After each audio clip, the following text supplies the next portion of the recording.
Good morning, students. Let me start my class by asking you a few questions. These are very simple questions, and almost all of you will know the answer to these questions. Do you know when did India got its independence?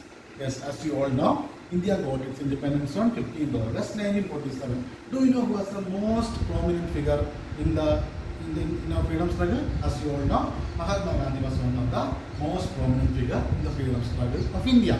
So in this class, I am going to teach you a chapter from your history textbook, second chapter of the history textbook, Nationalism in India. So we will be going to study the freedom struggle of India. And this chapter is a part of the modern Indian history. So we will be studying. We will be studying all the important events that happened between revolt of 1857 and independence of India. As you all know, before the revolt of 1857, India was ruled by British East India Company. After the end of the revolt of 1857, in 1858, the rule of British East India Company collapsed, and India was ruled directly by British Jhon. So in this class, we will be going to study how Mahatma Gandhi and all other national leaders fought against the injustice and cruel rule of the British Crown, and how they fought against it. As you all know, Gandhi joined Indian politics very lately. Only in 1915, he joined the Indian politics. Before that, Gandhi was busy in South Africa. He was pleading a case there. He was fighting for the rights of Indian communities there. He was also fighting to get independence for the people of South Africa. So Gandhi was busy in South Africa. He was pleading a case there. And he was also fighting for the rights of Asians in Africa. He was also fighting against discrimination and racism of British government to common people in South Africa. Seeing the cruel condition, seeing the pity condition of the people of India during the World War I, Gandhi stopped all his political activities in South Africa and joined the Indian national movement. That's why I told you, Mahatma Gandhi joined Indian politics lately, and he was able to convert the national movement into a mass movement. Women started to join the movement, persons started to join the movement, students started to join the movement, and national movement was mobilized into a large and organized revolt against the British government. So that's the success point of Gandhi. So now we will be going to study what all were the conditions of India when Mahatma Gandhi arrived to India to join the politics in India. So we will be going to study how cruel was the condition of India when Mahatma Gandhi joined politics in India in the year 1915. Don't forget this year. Mahatma Gandhi joined Indian politics in the year 1915. So this was the time when World War I was happening. World War I was between Central Powers and Allied Powers. Central Powers were Austria-Hungary, Germany, and Ottoman Empire, while Allied Powers were Britain, USA, Russia, France, etc. So the world was divided into two groups, and these two groups were fighting.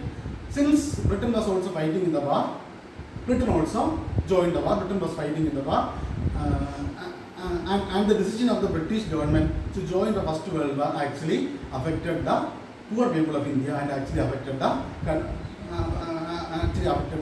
political scenario and the economic scenario of our country. As you all know, the period of First World War was an era of huge political and economic change in our country. So as you all know, Britain joined the war. But if Britain is fighting the world war, Britain will not be affected much. All the colonies that are ruled by Britain will be heavily affected. That will happen to India. Since India was a colony of Britain,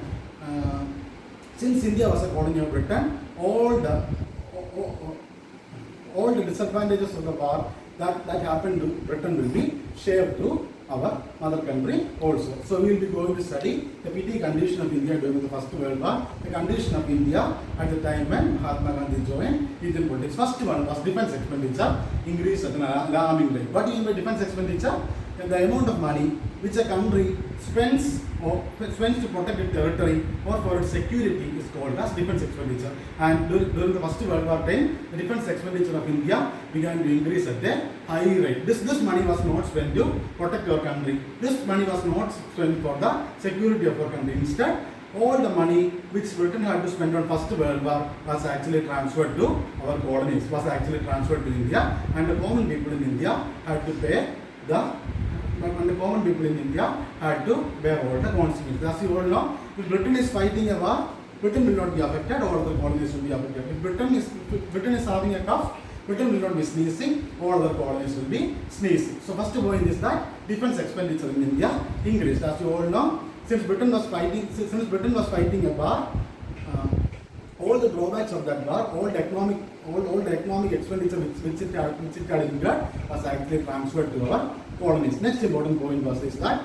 during that period there was a widespread shortage of food grains. What do you mean by widespread shortage of food grains? People were not getting a decent meal to eat. There was shortage of food grains all over the country. What was the reason for the shortage of food grain? At that time there was a crop failure. What do you mean by crop failure? Which means that all the crops which farmers had sown failed to give it a good output. So at that time the crop failure was widespread there. So there was a shortage of food grain and prices of food grains also started to increase at an alarming rate. Next point is that British government or the British crown increased the customs duty and income tax of the people. Since Britain is fighting a world war, it is in need of more and more money.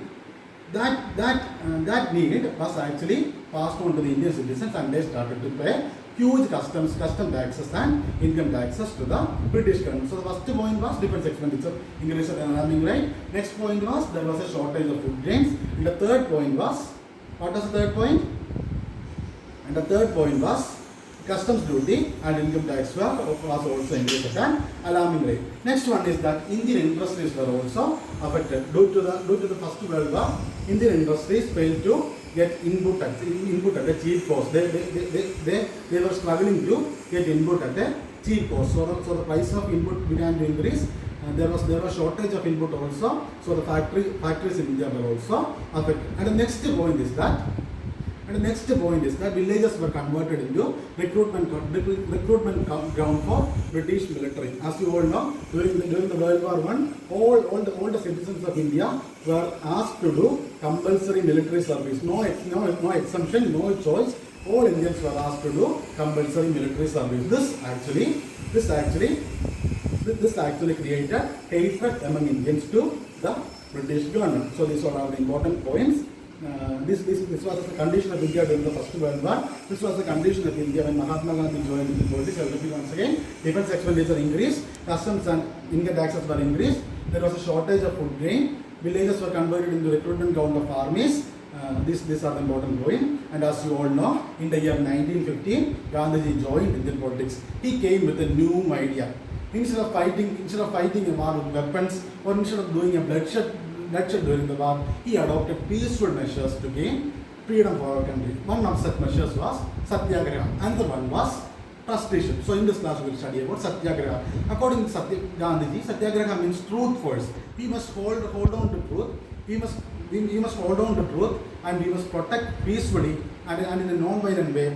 This protest will actually touch the heart of our opponent, and he will change his decision. So according to Gandhiji, Satyagraha is not the weapon of the weak, but it is the weapon of the brave and strong. So according to Gandhiji, Satyagraha was enough and sufficient to change the attitude or the behavior of your enemy or your oppressor. And Gandhiji joined politics in 1954 to 1915, and he conducted Champaran Satyagraha, Ahmedabad Satyagraha, and Kheda Satyagraha, and he was able to mobilize peasants, women, students in his fight against the British government, and he was able to win freedom for our country. After the arrival of Gandhiji, several other important events happened also. So this is the topic from modern India, and in this chapter we will be studying all the important events that happened between revolt of 1857 and the independence of India. So for a quick revision or summary, find out the condition of India during the World War I period, and also the condition of India when Gandhiji arrived to India. The answer to both questions are same. That is your activity for today. Thank you.